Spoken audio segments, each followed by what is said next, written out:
Good morning ಗೆಳೆಯರೆ. P S I free live ಕ್ಲಾಸಸ್ಗೆ ನಿಮಗೆ ಸ್ವಾಗತ. ಭಾರತ ಸಂವಿಧಾನದ ಬಗೆಗಿನ ಭಾಗ 2ರ ತರಗತಿಯನ್ನು ಈ ದಿನ ನಾನು ನಡೆಸಿಕೊಳ್ಳಲಾಗಿದ್ದೀನಿ. ಮೊದಲನೇ ಭಾಗದಲ್ಲಿ ಭಾರತ ಸಂವಿಧಾನದ ಬೆಳವಣಿಗೆ, ರಚನೆ ಮತ್ತು ಮೂಲಗಳ ಬಗೆಗೆ ನಾವು ಚರ್ಚೆ ಮಾಡ್ತಾ ಇದ್ವಿ. ಅದೇ ಮುಂದುವರಿದ ಭಾಗವಾಗಿ ಈ ದಿನದ ತರಗತಿಗಳನ್ನು ಚರ್ಚೆ ಮಾಡೋಣ. ಚರ್ಚೆಗೂ ಮೊದಲು ನಾವು ನಮ್ಮ ಮಾನಸಿಕ ಸಿದ್ಧತೆಯನ್ನು ಮಾಡಿಕೊಳ್ಳತಕ್ಕಂತಹ ಒಂದು ಚಿಕ್ಕ ತುಣುಕನ್ನು ನಮ್ಮನ್ನು ನಾವು ಪ್ರೇರೇಪಿಸಿಕೊಳ್ಳುವ ಸಲುವಾಗಿ ವಿಮರ್ಶೆ ಮಾಡುತ್ತಾ ಮುಂದೆ ಸಾಗೋಣ. Ability is what you are capable of doing. Motivation determines what you do. Attitude determines how well you do it. ಇದರ ಅರ್ಥ, ನಿಮಗೊಂದು ಸಾಮರ್ಥ್ಯ ಇದ್ದರೆ ಆ ಸಾಮರ್ಥ್ಯ ನಿಮ್ಮ ಕೆಲಸವನ್ನು ಅಥವಾ ನೀವು ಮಾಡ್ತಕ್ಕಂಥ ಕೆಲಸವನ್ನು ನಿರ್ಧಾರ ಮಾಡುತ್ತೆ. ನಿಮಗೊಂದು ಪ್ರೇರಣೆ ಸಿಕ್ಕಿದ್ರೆ ಆ ಪ್ರೇರಣೆ ನೀವು ಏನು ಮಾಡಬಲ್ಲರಿ ಅಂತ ತೋರಿಸುತ್ತೆ. ಆದರೆ ನಿಮ್ಮ ವರ್ತನೆ, ನೀವು ಅದನ್ನು ಎಷ್ಟು ಚೆನ್ನಾಗಿ ಮಾಡ್ತೀರಿ ಅನ್ನೋದನ್ನು ನಿರ್ಧರಿಸುತ್ತೆ. ಹಾಗಾಗಿ ಸ್ನೇಹಿತರೆ, ಇಟ್ಸ್ ಆಲ್ ಅಬೌಟ್ ಆ್ಯಟಿಟ್ಯೂಡ್. ನಮ್ಮ ಆ್ಯಟಿಟ್ಯೂಡ್ ಹೇಗಿರುತ್ತೆ ಅದು ನಮ್ಮ ಗುರಿಯನ್ನು ತಲುಪುವ ಕಡೆಗೆ ನಮ್ಮನ್ನು ಸಲೀಸಾಗಿ ಸಾಗಿಸುತ್ತೆ. ಸೊ ನಮ್ಮ ಆ್ಯಟಿಟ್ಯೂಡ್ ಕಡೆಗೆ ನಾವು ಗಮನ ಕೊಡಬೇಕಾಗಿರೋವಂಥದ್ದು ಅತ್ಯಂತ ಅವಶ್ಯಕ. ನಿಮ್ಮ ಆ್ಯಟಿಟ್ಯೂಡ್ ಯಾವತ್ತೂ ವಿನ್ನಿಂಗ್ ಆ್ಯಟಿಟ್ಯೂಡ್ ಆಗಿರಲಿ. ಗೆಲುವಿನ ಕಡೆಗೆ, ಗುರಿಯ ಕಡೆಗೆ ಹೆಜ್ಜೆ ಪ್ರತಿ ಕ್ಷಣವೂ ಇರಲಿ. ಆ ಹೆಜ್ಜೆ ಚಿಕ್ಕದಿರಲಿ, ದೊಡ್ಡದಿರಲಿ, ಬಟ್ ಹೆಜ್ಜೆ ಇಡಲೇಬೇಕು, ಎಂದಿಗೂ ನಿಲ್ಲಬಾರ್ದು. ಕಳೆದ ತರಗತಿಯಲ್ಲಿ ನಾವು ಭಾರತ ಸಂವಿಧಾನದ ಬೆಳವಣಿಗೆ, ಅದರ ಮೂಲ, ಹೇಗೆ ಮುಂಚಿನ ಕಾಯ್ದೆಗಳು ಸಂವಿಧಾನದ ರಚನೆಗೆ ಪ್ರೇರಕವಾಗಿದ್ವು ಅನ್ನುವಂಥದ್ದನ್ನು ಕಲಿತಾ ಇದ್ವಿ. ಅದೇ ರೀತಿ ಈ ದಿನದ ತರಗತಿಯಲ್ಲೂ ಕೂಡ ಅದನ್ನು ಮುಂದುವರಿಸ್ತಾ ಹೋಗೋಣ. ಭಾರತ ಸರ್ಕಾರದ ಕಾಯ್ದೆ 1935 ಈ ಆ್ಯಕ್ಟ್ ಮೂಲಕ ನಾವು ಭಾರತ ಸಂವಿಧಾನಕ್ಕೆ ಏನೆಲ್ಲ ಅಳವಡಿಸ್ಕೊಳ್ಳಾಯಿತು ಅಂತಕ್ಕಂಥ ಒಂದು ದೃಷ್ಟಿಯಿಂದ ಇದನ್ನು ಕಲಿಯೋಣ. ಅಖಿಲ ಭಾರತ ಒಕ್ಕೂಟದ ಪ್ರಾಂತ್ಯಗಳು. ಭಾರತ ಒಂದು ಒಕ್ಕೂಟ ರಾಷ್ಟ್ರವಾಗಿ ಪ್ರಾಂತ್ಯಗಳನ್ನು ಮತ್ತು ರಾಜ್ಯಗಳನ್ನು ಘಟಕಗಳಾಗಿ ಸ್ಥಾಪಿಸಲಿಕ್ಕೆ ಈ ಕಾಯ್ದೆ ಅನುಕೂಲವಾಯಿತು. ಭಾರತ ಸರ್ಕಾರದ ಕಾಯ್ದೆ 1935.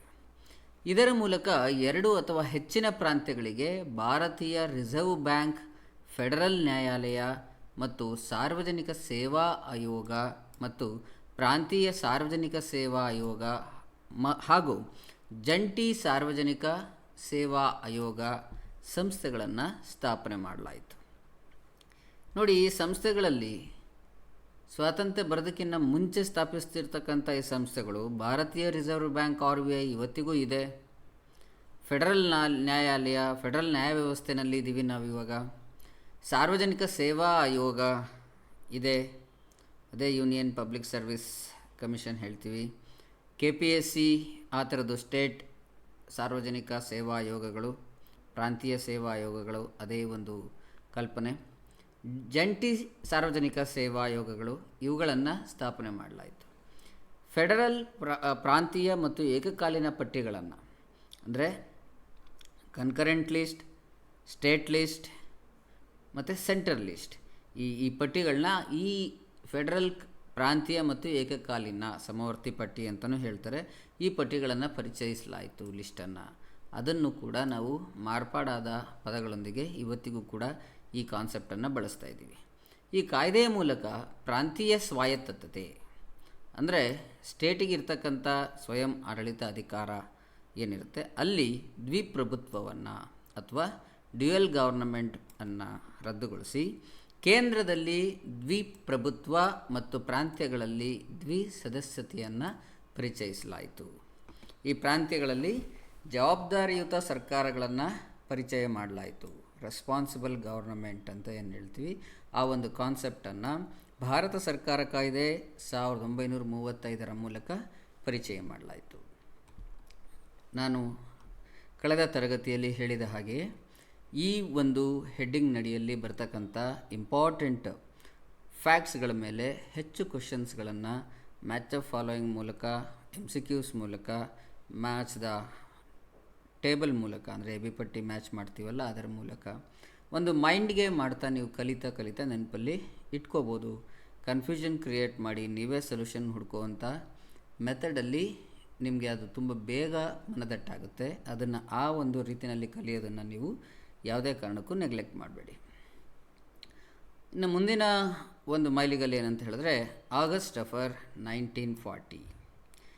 ಈ ಒಂದು ಇದ್ರ ಮೂಲಕ ಹೆಚ್ಚಿನ ಭಾರತೀಯರನ್ನು ಸೇರಿಸುವ ಸಲುವಾಗಿ ಗವರ್ನರ್ ಜನರಲ್ ಅವರ ಕಾರ್ಯಕಾರಿ ಮಂಡಳಿಯ ವಿಸ್ತರಣೆ ಮಾಡಲಾಗುತ್ತೆ ಅಲ್ಲಿ, ಮತ್ತು ಸಲಹಾ ಯುದ್ಧ ಮಂಡಳಿ ಅಂತಕ್ಕಂಥದ್ದನ್ನು ವಾರ್ ಅಡ್ವೈಸರಿ ಬೋರ್ಡ್ ಅಂತ ಹೇಳ್ತಾರೆ, ಅದನ್ನು ಕೂಡ 1940 ಆಗಸ್ಟ್ ಅಫರ್ ಮೂಲಕ ಸ್ಥಾಪನೆ ಮಾಡಲಾಯಿತು. ಮುಂದೆ ಕ್ರಿಪ್ಸ್ ಪ್ರಸ್ತಾವನೆಗಳು, ಕ್ರಿಪ್ಸ್ ಪ್ರಪೋಸಲ್ಸ್ ಅಂತ ಹೇಳ್ತಾರೆ. 1942ರಲ್ಲಿ ಈ ಕ್ರಿಪ್ಸ್ ಪ್ರಸ್ತಾವನೆಗಳು ಬಂದಿದ್ದು ಸಂವಿಧಾನ ರಚನಾ ಸಮಿತಿಯಲ್ಲಿ ಭಾರತೀಯ ರಾಜ್ಯಗಳ ಭಾಗವಹಿಸುವಿಕೆಗಾಗಿ ನಿಬಂಧನೆಯನ್ನು, ರೂಲ್ಸ್ ರೆಗ್ಯುಲೇಷನ್ಸನ್ನು ರೂಪಿಸಲಾಯಿತು. ಭಾರತ ಸಂವಿಧಾನ ರಚನಾ ಸಮಿತಿ ಒಂದಿರಬೇಕು ಅಂತ ಹೇಳಿದ್ರೆ ಆ ಸಮಿತಿಯಲ್ಲಿ ರಾಜ್ಯಗಳು ಹೇಗೆ ಭಾಗವಹಿಸಬೇಕು ಅಂತಕ್ಕಂಥದ್ದಕ್ಕೆ ರೂಲ್ಸ್ ರೆಗ್ಯುಲೇಷನ್ಸನ್ನು ಈ ಕ್ರಿಪ್ಸ್ ಪ್ರಸ್ತಾವನೆಗಳ ಮೂಲಕ ನೀಡಲಾಯಿತು. ಭಾರತೀಯ ಜನರ ಪ್ರಮುಖ ವಿಭಾಗಗಳ ನಾಯಕರುಗಳನ್ನು ತಮ್ಮ ದೇಶದ ಕೌನ್ಸಿಲಿಂಗ್ನಲ್ಲಿ ಸಕ್ರಿಯವಾಗಿ ಭಾಗವಹಿಸಲಿಕ್ಕೆ ಈ ಕ್ರಿಪ್ಸ್ ಪ್ರಸ್ತಾವನೆಗಳ ಮೂಲಕ ಆಹ್ವಾನ ನೀಡಲಾಯಿತು. ಮುಂದೆ CR ಫಾರ್ಮುಲಾ ಅಂತಕ್ಕಂಥದ್ದು, ಇದನ್ನು 1944ರಲ್ಲಿ ಹೊರಡಿಸಲಾಯಿತು.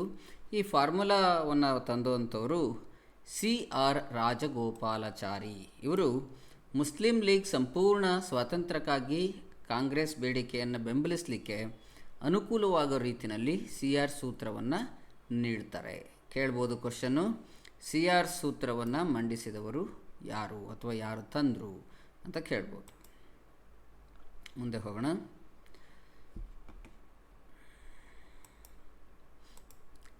ಈ ವೇವೆಲ್ ಯೋಜನೆ 1945. ಈ ಯೋಜನೆಯಡಿಯಲ್ಲಿ ಭಾರತಕ್ಕೆ ಮುಂದಿನ ದಿನಗಳಲ್ಲಿ ಡೊಮೇನಿಯನ್ ಅಂದರೆ ಭಾರತ ಒಂದು ದೇಶ, ಸಾರ್ವಭೌಮ ಸರ್ವ ಅಧಿಕಾರವನ್ನು ಹೊಂದಿರತಕ್ಕಂಥ, ಪ್ರಭುತ್ವವನ್ನು ಹೊಂದಿರತಕ್ಕಂಥ ಸ್ವತಂತ್ರ ದೇಶ ಅಂತಕ್ಕಂಥ ಒಂದು ಡೊಮಿನಿಯನ್ ಸ್ಟೇಟಸನ್ನು ಕೊಡಬೇಕು ಅಂತ ಹೇಳಿದ್ರೆ ಅದಕ್ಕೆ ಅನುಕೂಲವಾಗುವ ರೀತಿಯಲ್ಲಿ ವೇವೆಲ್ ಯೋಜನೆ 1945 ಅಲ್ಲಿ ಬಂತು. ನಿಮಗೆ ಈ ಪ್ರಶ್ನೆ ಕೇಳ್ಬೋದು, ಡೊಮಿನಿಯನ್ ಸ್ಟೇಟಸನ್ನು ಅಥವಾ ಡೊಮಿನಿಯನ್ ಸ್ಥಾನಮಾನವನ್ನು ಭಾರತಕ್ಕೆ ಯಾವ ಯೋಜನೆಯ ಮೂಲಕ ನೀಡಲಾಯಿತು ಕೇಳ್ಬೋದು. ಸರಿಯಾದ ಉತ್ತರ ವೇವೆಲ್ ಯೋಜನೆ 1945. ಮುಂದೆ ಲಾರ್ಡ್ ಅಟ್ಲೀಸ್ ಅನೌನ್ಸ್ಮೆಂಟ್ ಮಾರ್ಚ್ 1946. ಅಂದರೆ 1946 ಮಾರ್ಚ್ನಲ್ಲಿ ಲಾರ್ಡ್ ಅಟ್ಲೀಸ್ ಅನೌನ್ಸ್ಮೆಂಟ್ ಆಗುತ್ತೆ. ಅದರ ಪ್ರಕಾರ ಭಾರತದಲ್ಲಿ ರಾಷ್ಟ್ರೀಯತೆಯ ಉನ್ಮಾದ ಅಂದರೆ ಒಂದು ಅಲೆ, ರಾಷ್ಟ್ರೀಯತೆಯ ಭಾವನೆ ಹೆಚ್ಚಾಗ್ತಾ ಇದ್ದಂತೆ ಸರ್ಕಾರದ ಕ್ರಮ ಕೈಗೊಳ್ಳಬೇಕು ಅನ್ನೋ ಒಂದು ಸಕಾರಾತ್ಮಕ ಕ್ರಮಗಳನ್ನು ತೆಗೆದುಕೊಳ್ಳಲಿಕ್ಕೆ ನಮಗೆ ಇಂಟ್ರೆಸ್ಟ್ ಇದೆ ಅಂತಕ್ಕಂಥ ಒಂದು ಆಸಕ್ತಿಯನ್ನು ಬ್ರಿಟಿಷ್ ಸರ್ಕಾರಕ್ಕೆ ಭಾರತದ ರಾಷ್ಟ್ರೀಯತೆಯ ಉನ್ಮಾದ ಅಥವಾ ಅಲೆ ಏನಿದೆ ಅದಕ್ಕೆ ಸಕಾರಾತ್ಮಕವಾಗಿ ನಾವು ನಿಮ್ಮಲ್ಲಿ ಸ್ಪಂದಿಸ್ತೀವಿ ಅಂತಕ್ಕಂಥ ಒಂದು ಘೋಷಣೆಯನ್ನು ಲಾರ್ಡ್ ಅಟ್ಲಿ ಘೋಷಣೆ ಮಾಡ್ತಾರೆ. Lord at least announcement March 1946. 1946 ಮಾರ್ಚ್ನಲ್ಲಿ ಲಾರ್ಡ್ ಅಟ್ಲೀಸ್ ಒಂದು ಅನೌನ್ಸ್ಮೆಂಟ್ ಮಾಡ್ತಾರೆ. ಅದನ್ನು ಕೂಡ ಲಾರ್ಡ್ ಅಟ್ಲೀಸ್ ಅನೌನ್ಸ್ಮೆಂಟ್ ಅಂತ ಹೇಳ್ತಾರೆ. ಆ ಅನೌನ್ಸ್ಮೆಂಟ್ ಮೇಲೆ ಹೇಳಿದಂಥ ಪದಕ್ಕೆ ಸೇಮ್ ಮೀನಿಂಗ್ ಬರುತ್ತೆ. ರಾಷ್ಟ್ರೀಯತೆಯ ಭಾವನೆ ಎಲ್ಲಿ ಭಾರತದ ಜನರಲ್ಲಿ ತುಂಬಿ ತುಳುಕ್ತಾ ಇತ್ತು, ದೊಡ್ಡ ಅಲೆನೇ ಇತ್ತು, ಆ ಅಲೆಗೆ ಹೆದರಿ ಈ ಒಂದು ಅನೌನ್ಸ್ಮೆಂಟ್ ಆಗುತ್ತೆ. ನಿಮ್ಮ ಇಚ್ಛೆಗೆ ನಾವು ಸಕಾರಾತ್ಮಕವಾದ ಕ್ರಮವನ್ನು ಕೈಗೊಳ್ತೀವಿ ಅಂತಕ್ಕಂಥದ್ದು ಘೋಷಣೆಯ ಉದ್ದೇಶ ಆಗಿತ್ತು. ಲಾರ್ಡ್ ಅಟ್ಲೀಸ್ ಅನೌನ್ಸ್ಮೆಂಟ್ನ ಉದ್ದೇಶ ಏನು ಅಂತ ಹೇಳಿದ್ರೆ ಅಥವಾ ತಿರುಳು ಏನು ಅಂತ ಕೇಳಿದ್ರೆ ಭಾರತದ ರಾಷ್ಟ್ರೀಯತೆಯ ಅಲೆಗೆ ಸಕಾರಾತ್ಮಕ ಕ್ರಮವನ್ನು ಕೈಗೊಳ್ಳುವುದಾಗಿ ಲಾರ್ಡ್ ಅಟ್ಲಿ ಘೋಷಿಸಿದರು ಅದನ್ನು ಹೇಳ್ಬೋದು. Cabinet mission plan 1946. British Bharat ಮತ್ತು ವಿದೇಶಾಂಗ ವ್ಯವಹಾರಗಳೊಂದಿಗೆ ವ್ಯವಹರಿಸಬೇಕಾದ್ರೆ ರಾಜ್ಯ ಮತ್ತು ಭಾರತದ ಒಕ್ಕೂಟ ಎರಡೂ ಇರಬೇಕು ಅಂತಕ್ಕಂಥದ್ದು. ಮತ್ತು ಇದಕ್ಕೋಸ್ಕರ ಮಧ್ಯಂತರ ಸರ್ಕಾರವನ್ನು ಸ್ಥಾಪಿಸಬೇಕು ಅಂತಕ್ಕಂಥದ್ದು ಈ ಕ್ಯಾಬಿನೆಟ್ ಮಿಷನ್ ಪ್ಲ್ಯಾನ್ 1946ನ ಉದ್ದೇಶ ಮತ್ತು ಅದಕ್ಕೆ ಅಧಿಕಾರವನ್ನು ಅದು ಕೊಡ್ತು.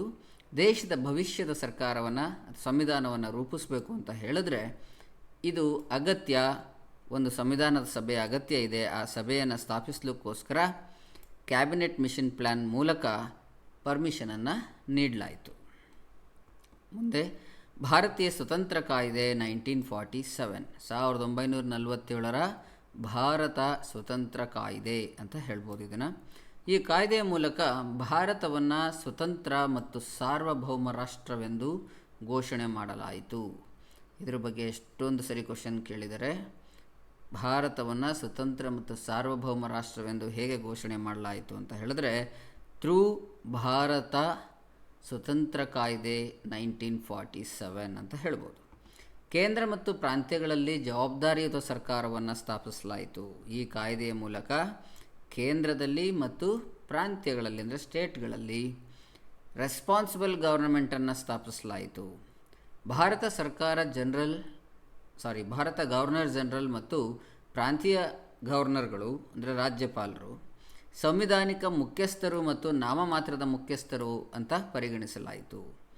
ಭಾರತೀಯ ಸ್ವತಂತ್ರ ಕಾಯ್ದೆ ಅಥವಾ ಭಾರತ ಸ್ವತಂತ್ರ ಕಾಯ್ದೆ 1947ರ ಮೂಲಕ ಭಾರತದ ಗವರ್ನರ್ ಜನರಲ್ ಮತ್ತು ಪ್ರಾಂತೀಯ ಗವರ್ನರ್ಗಳನ್ನು ಸಂವಿಧಾನದ ಮುಖ್ಯಸ್ಥರು ಅಥವಾ ನಾಮಮಾತ್ರ ಮುಖ್ಯಸ್ಥರು, ನಾವು ಹೇಗೆ ರಾಷ್ಟ್ರಪತಿಗಳು ಮತ್ತು ರಾಜ್ಯಪಾಲರನ್ನು ನಾಮಿನಲ್ ಎಕ್ಸಿಕ್ಯೂಟಿವ್ ಅಂತ ಹೇಳ್ತೀವಿ, ಹೆಡ್ ಆಫ್ ದ ಸ್ಟೇಟ್ ಅಥವಾ ಹೆಡ್ ಆಫ್ ದ ನೇಷನ್ ಅಂತ ಹೇಳ್ತೀವಿ, ಆ ಒಂದು ಕಾನ್ಸೆಪ್ಟನ್ನು ಭಾರತೀಯ ಸ್ವತಂತ್ರ ಕಾಯ್ದೆ ಅಥವಾ ಭಾರತ ಸ್ವತಂತ್ರ ಕಾಯ್ದೆ 1947 ಮೂಲಕ ಪರಿಗಣನೆಗೆ ತರಲಾಯಿತು.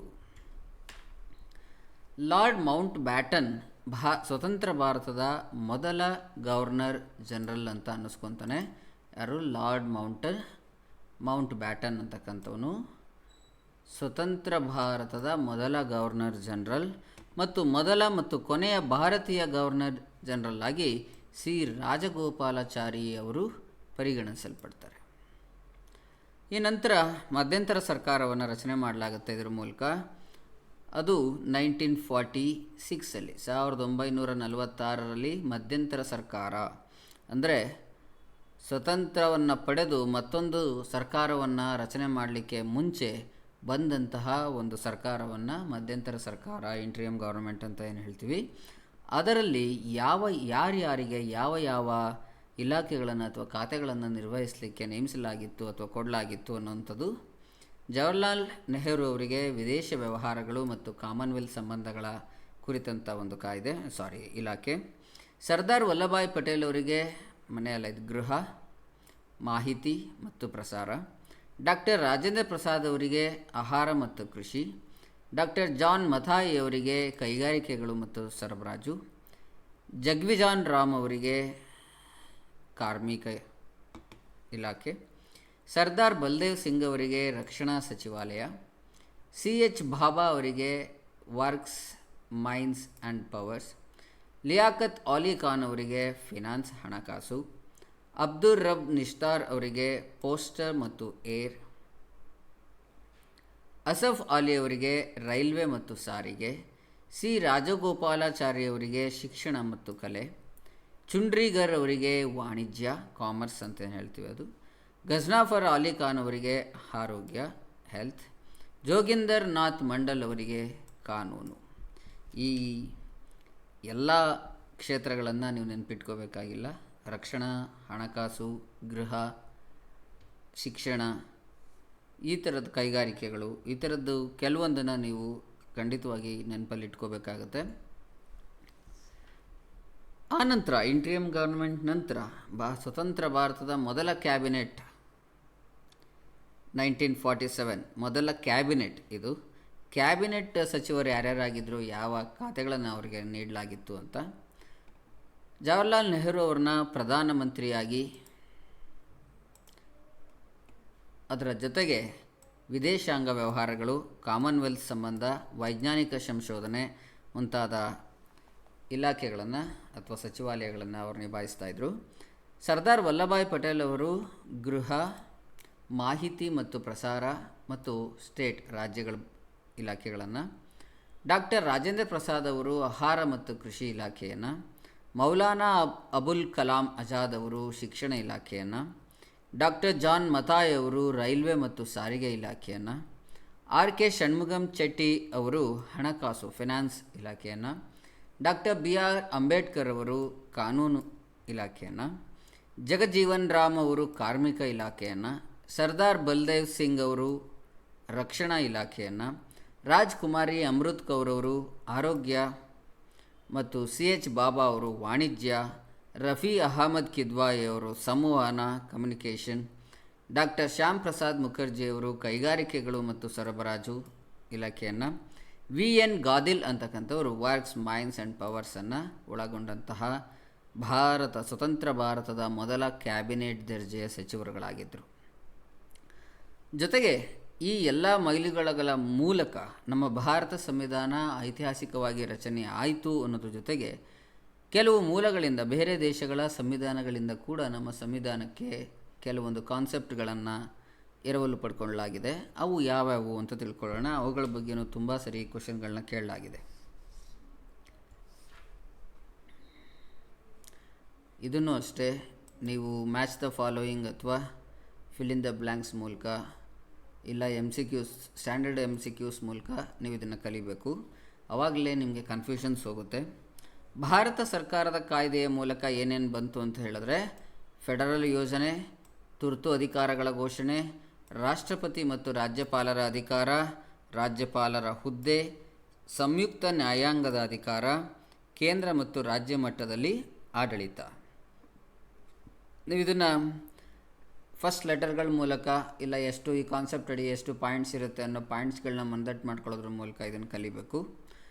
ಇನ್ನು ಯುನೈಟೆಡ್ ಕಿಂಗ್ಡಮ್ ಸಂವಿಧಾನದಿಂದ ಅಲ್ಲಿನ ವ್ಯವಸ್ಥೆಯಿಂದ ನಾವು ಏನನ್ನು ಎರವಲು ಪಡೆದಿದ್ದೀವಿ, ಮಾದರಿಯಾಗಿ ತಗೊಂಡು ನಮ್ಮ ಸಂವಿಧಾನವನ್ನು ರಚನೆ ಮಾಡಿದ್ದೀವಿ ಅಂತ ಹೇಳಿದ್ರೆ, ಸಂಸದೀಯ ವ್ಯವಸ್ಥೆ, ಉಭಯ ಸದನಗಳ ಸಂಸತ್ತು ಅಂದರೆ ಕೆಳಮನೆ ಮೇಲ್ಮನೆ ಅಂತ ಏನು ಹೇಳ್ತೀವಿ, ಅಪ್ಪರ್ ಹೌಸ್ ಲೋ ಹೌಸ್, ಅದ್ರ ಆ ಒಂದು ಕಾನ್ಸೆಪ್ಟು, ಪ್ರಧಾನಮಂತ್ರಿ, ಮಂತ್ರಿಗಳ ಪರಿಷತ್ತು, ಏಕ ಪೌರತ್ವ ಸಿಂಗಲ್ ಸಿಟಿಸನ್ಶಿಪ್, CAG ಕಚೇರಿ ಕಂಟ್ರೋಲ್ ಆ್ಯಂಡ್ ಆಡಿಟರ್ ಜನರಲ್ ಹೇಳ್ತೀವಲ್ಲ ಅದು, ನ್ಯಾಯಾಲಯಗಳ writ ನ್ಯಾಯವ್ಯಾಪ್ತಿ, rule of law.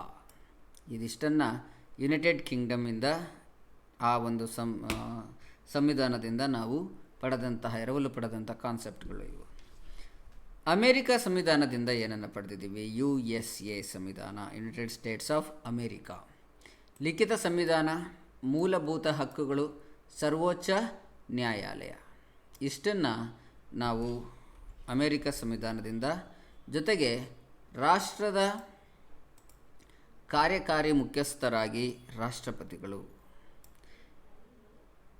Nominal executive head ಅಂತ ಏನು ಹೇಳ್ತೀವಿ ರಾಷ್ಟ್ರಪತಿಯನ್ನು, ಆ ಒಂದು ಕಾನ್ಸೆಪ್ಟನ್ನು ಕೂಡ ಅಮೇರಿಕ ಸಂವಿಧಾನದಿಂದ ಎರವಲು ತಗೊಂಡಿರುವಂಥದ್ದು. ರಾಷ್ಟ್ರಪತಿಗಳ ದೋಷಾರೋಪಣೆ, ಸರ್ವೋಚ್ಚ ನ್ಯಾಯಾಲಯ ಮತ್ತು ಉಚ್ಚ ನ್ಯಾಯಾಲಯಗಳ ನ್ಯಾಯಾಧೀಶರ ಪದಚ್ಯುತಿಯನ್ನು ಮಾಡುವಂಥದ್ದು. ಈ ಒಂದು ಕಾನ್ಸೆಪ್ಟನ್ನು ಕೂಡ ನಾವು ಅಮೇರಿಕಾದ ಸಂವಿಧಾನದಿಂದನೇ ಎರವಲು ಪಡೆದಿರುವಂಥದ್ದು. ರಾಜ್ಯಸಭೆಯ ಅಧ್ಯಕ್ಷರಾಗಿ ಉಪರಾಷ್ಟ್ರಪತಿಗಳನ್ನು ex officio chairman of Rajya Sabha ಅಂತ ಹೇಳ್ತೀವಲ್ಲ, ಅದನ್ನು ಹೇಗೆ ನೇಮಕ ಮಾಡುವಂಥದ್ದು ಮತ್ತು ಆ ಒಂದು ಸ್ಥಾನವನ್ನು ಅವರಿಗೆ ಕೊಡ್ತಕ್ಕಂಥ ಒಂದು ಕಾನ್ಸೆಪ್ಟನ್ನು ಕೂಡ ನಾವು ಅಮೆರಿಕದ ಸಂವಿಧಾನದಿಂದನೇ ಎರವಲು ಪಡೆದಿರುವಂಥದ್ದು. ನ್ಯಾಯಾಂಗ ವಿಮರ್ಶೆ, ನ್ಯಾಯಾಂಗದ ಸ್ವಾತಂತ್ರ್ಯಗಳನ್ನು ಕೂಡ ನಾವು ಅಲ್ಲಿಂದನೇ ಎರವಲು ಪಡೆದಿದ್ದೇವೆ. ಆಸ್ಟ್ರೇಲಿಯಾದ ಸಂವಿಧಾನದಿಂದ ಏಕಕಾಲೀನ ಪಟ್ಟಿ ಅಂದರೆ ಕನ್ಕರೆಂಟ್ ಲಿಸ್ಟ್, ಸಮವರ್ತಿ ಪಟ್ಟಿ ಅಂತ ಹೇಳ್ತೀವಿ. ಸಹಕಾರಿ ಫೆಡರಲಿಸಮ್, ಒಬ್ರಿಗೂ ಪೂರಕವಾಗಿರ್ತಕ್ಕಂಥ ಫೆಡರೇಷನ್, ರಾಜ್ಯಗಳ ಫೆಡರೇಷನ್ ನಮ್ಮ ಭಾರತ. ಹಾಗಾಗಿ ಅದರ ಒಂದು ಕಾನ್ಸೆಪ್ಟನ್ನು, ಸಂಸತ್ತಿನ ಎರಡೂ ಸದನಗಳ ಜಂಟಿ ಅಧಿವೇಶನದ ಬಗ್ಗೆ ಈ ಒಂದು ಕಾರ್ಯವನ್ನು ಕೂಡ ನಾವು ಆಸ್ಟ್ರೇಲಿಯಾದ ಸಂವಿಧಾನದಿಂದ ಎರವಲು ಪಡೆದಿದ್ದೀವಿ. ಇನ್ನು USSRನಿಂದ ಮೂಲಭೂತ ಕರ್ತವ್ಯಗಳನ್ನು ಪಡೆದಿದ್ದೀವಿ. ಇದು ತುಂಬ ಮೋಸ್ಟ್ ಇಂಪಾರ್ಟೆಂಟ್ ಅಂತ ಅನಿಸುತ್ತೆ ನನ್ನ ಪರ್ಸನಲ್ ಪರ್ಸ್ಪೆಕ್ಟಿವಿಂದ. ಜರ್ಮನಿಯ ವೀಮರ್ ಸಂವಿಧಾನದಿಂದ ತುರ್ತು ಪರಿಸ್ಥಿತಿಯ ಸಂದರ್ಭದಲ್ಲಿ ಸಸ್ಪೆನ್ಷನ್ ಆಫ್ ಫಂಡಮೆಂಟಲ್ ರೈಟ್ಸ್, ಮೂಲಭೂತ ಹಕ್ಕುಗಳನ್ನು ಅಮಾನತು ಮಾಡ್ತಕ್ಕಂಥ ಒಂದು ಕಾನ್ಸೆಪ್ಟನ್ನು ಮತ್ತು ಮತದಾನದ ವ್ಯವಸ್ಥೆಯನ್ನು ಜರ್ಮನಿಯ ವೀಮರ್ ಸಂವಿಧಾನದಿಂದ ನಾವು ಎರವಲು ಪಡೆದಿದ್ದೇವೆ. ಇನ್ನು ಕೆನಡಾದ ಸಂವಿಧಾನದಿಂದ ಏನನ್ನು ತೊಗೊಂಡಿದ್ದೀವಿ ಅಂತ ಹೇಳಿದ್ರೆ, ಫೆಡರಲ್ ವ್ಯವಸ್ಥೆ, ಉಳಿಕೆ ಅಧಿಕಾರಗಳು ರೆಸಿಡಿಯರಿ ಪವರ್ಸ್ ಅಂತ ಹೇಳ್ತೀವಲ್ಲ ಅದನ್ನು ರಾಜ್ಯಪಾಲರ ನೇಮಕ ಮತ್ತು ಸರ್ವೋಚ್ಚ ನ್ಯಾಯಾಲಯದ ಸಲಹಾ ನ್ಯಾಯವ್ಯಾಪ್ತಿ ಇವನ್ನು ನಾವು ಕೆನಡಾ ಸಂವಿಧಾನದಿಂದ ಎರವಲು ಪಡೆದಿದ್ದೇವೆ. ಇನ್ನು ದಕ್ಷಿಣ ಆಫ್ರಿಕಾದ ಸಂವಿಧಾನದಿಂದ ನಾವು ತಗೊಂಡಿರ್ತಕ್ಕಂಥ ಕಾನ್ಸೆಪ್ಟ್ಗಳೇನು ಅಂತ ಹೇಳಿದ್ರೆ ಸಂವಿಧಾನ ತಿದ್ದುಪಡಿಯ ಕಾರ್ಯವಿಧಾನ, ಅಮೆಂಡ್ಮೆಂಟ್ ಆಫ್ ಕಾನ್ಸ್ಟಿಟ್ಯೂಷನ್ದು ಪ್ರೊಸೀಜರ್ ಏನಿರುತ್ತೆ ಅದನ್ನು, ಮತ್ತು ರಾಜ್ಯಸಭೆಗೆ ಸದಸ್ಯರನ್ನು ಆಯ್ಕೆ ಮಾಡ್ತಕ್ಕಂಥ ವಿಧಾನ, ರಾಜ್ಯ ನಿರ್ದೇಶಕ ತತ್ವಗಳು ಅವನ್ನ ಐರ್ಲೆಂಡ್ನ ಪರಿಕಲ್ಪನೆ ಇದು. ರಾಷ್ಟ್ರಪತಿಗಳಿಂದ ರಾಜ್ಯಸಭೆಗೆ ಸದಸ್ಯರ ನಾಮನಿರ್ದೇಶನ ಮಾಡುವಂಥದ್ದು ಮತ್ತು ಅಧ್ಯಕ್ಷೀಯ ಚುನಾವಣೆಗಳು ಇವಿಷ್ಟನ್ನು ನಾವು ಇಲ್ಲಿಂದ ಎರವಲು ಪಡೆದಿದ್ದೇವೆ. ಇವತ್ತಿನ ತರಗತಿಯಲ್ಲಿ ಅತ್ಯಂತ ಹೆಚ್ಚು ಫ್ಯಾಕ್ಟ್ಸ್ಗಳನ್ನು ನೀವು ಕಲೆಕ್ಟ್ ಮಾಡಿರ್ತೀರ. ಆ ಫ್ಯಾಕ್ಟ್ಸ್ಗಳ ಮೇಲೆ ಸುಮ್ಮನೆ ಹಾಗೆ ಓದೋದ್ರ ಮೂಲಕ ನೀವು ಮನದಟ್ಟು ಮಾಡಿಕೊಂಡು ಯಾವತ್ತಿಗೂ ನೆನ್ಪಿಟ್ಕೊಳ್ಳಿಕ್ಕೆ ಸಾಧ್ಯ ಆಗಲ್ಲ. ಪ್ರಶ್ನೆಗಳ ಮೂಲಕನೇ, ಪ್ರಶ್ನೆಗಳಿಗೆ ಉತ್ತರ ಕೊಡುವುದ್ರ ಮೂಲಕನೇ ನೀವು ಅದನ್ನು ಕಲಿತಾ ಹೋಗಬೇಕು. ಅದರ ಕಡೆ ಗಮನ ಕೊಡಿ. ಹಾಗೆ ಕರೆಂಟ್ ಅಫೇರ್ಸ್ ಬಗ್ಗೆ ನೀವು ನಮ್ಮ ವೆಬ್ಸೈಟ್ ಒಂದು ಜಾಲತಾಣ ಏನಿದೆ ಅದರಲ್ಲಿ ನೀವು ಕಲಿಬೋದು. ನೀವು ಅದಕ್ಕೆ ಸಬ್ಸ್ಕ್ರೈಬ್ ಆಗ್ಬೋದು. sjsmac.com ಅಂತ ನೀವು ಅದಕ್ಕೆ ವಿಸಿಟ್ ಮಾಡಿ. ನಿಮಗೆ ಪ್ರತಿದಿನದ ಲೈವ್ ಅಪ್ಡೇಟ್ಸಲ್ಲಿ ಸಿಗ್ತಾ ಇರುತ್ತೆ. ಯಾವುದೇ ಥರದ ಅಡ್ವರ್ಟೈಸ್ಮೆಂಟ್ಗಳಿರಲ್ಲ, ನಿಮಗೆ ಡಿಸ್ಟರ್ಬೆನ್ಸ್ ಇರಲ್ಲ, ಡಿಸ್ಟ್ರಾಕ್ಷನ್ಸ್ ಇರಲ್ಲ. ಮತ್ತು ನಮ್ಮ ಪುಸ್ತಕಗಳನ್ನ ನೀವು ಪರ್ಚೇಸ್ ಮಾಡಬೇಕಂತ ಹೇಳಿದ್ರೆ ಫ್ರೀ ಡೆಲಿವರಿ ಇರುತ್ತೆ, ಫ್ರೀ ಹೋಮ್ ಡೆಲಿವರಿ ಇರುತ್ತೆ. ಆನ್ಲೈನ್ ಸ್ಟೋರ್ swathpublishers.com ಭೇಟಿ ಕೊಡಿ. ಅಲ್ಲಿ ನೀವು ಕೆಲವೊಂದು ಪುಸ್ತಕಗಳನ್ನ ಓದಿ ಆ ನಂತರ ಬೇಕಂದರೆ ಪರ್ಚೇಸ್ ಮಾಡ್ಬೋದು. ಅದರ ಜೊತೆಗೆ ಮತ್ತೊಂದು ಆಕರ್ಷಕವಾಗಿರುವಂಥದ್ದು ಏನಂತ ಹೇಳಿದ್ರೆ, ನೀವು ಯಾವುದಾದ್ರೂ ಪುಸ್ತಕವನ್ನು ಗೆಲ್ಲಬೇಕಂತ ಹೇಳಿದ್ರೆ ಅಲ್ಲೊಂದು ಕ್ವಿಝ್ ಇರುತ್ತೆ. ಕ್ವಿಝ್ ಅಟೆಂಡ್ ಮಾಡೋದ್ರ ಮೂಲಕ ಕೂಡ ನೀವು ಆ ಪುಸ್ತಕವನ್ನು ಗೆಲ್ಬೋದು. ಯಾವುದೇ ಹಣ ಇಲ್ಲದೇ ಆ ಕ್ವಿಝನ್ನು ಅಟೆಂಡ್ ಮಾಡ್ಬೋದು. ಇಂದಿನ ಈ ತರಗತಿಯನ್ನು ನಾನು ಇಲ್ಲಿಗೆ ಮುಗಿಸ್ತಾ ಇದ್ದೀನಿ. ನಿಮ್ಮ ಸಲಹೆ ಮತ್ತು ಸೂಚನೆಗಳಿಗೆ ನಾವು ಸದಾ ತೆರೆದಿರ್ತೀವಿ. ನಿಮ್ಮ ಈ ಸಲಹೆ ಸೂಚನೆಗಳೇನಿದ್ರು ದಯವಿಟ್ಟು ನಮ್ಗೆ ತಿಳಿಸ್ಕೊಡಿ. ಹಾಗೂ ಅಗತ್ಯ ಇರತಕ್ಕಂಥ ನಿಮ್ಮ ಫ್ರೆಂಡ್ಸ್ಗಳಿಗೆ ಈ ವಿಡಿಯೋವನ್ನು ಶೇರ್ ಮಾಡೋದ್ರ ಮೂಲಕ ಅವ್ರಿಗೂ ಹೆಲ್ಪ್ ಆಗಿ ನಮ್ಮನ್ನು ಎನ್ಕರೇಜ್ ಮಾಡಿ ಅಂತ ಹೇಳ್ತಾ ನಾನು ಈ ದಿನದ ತರಗತಿಯನ್ನು ಮುಗಿಸ್ತಾ ಇದ್ದೀನಿ. ಶುಭ ದಿನ. Thank you.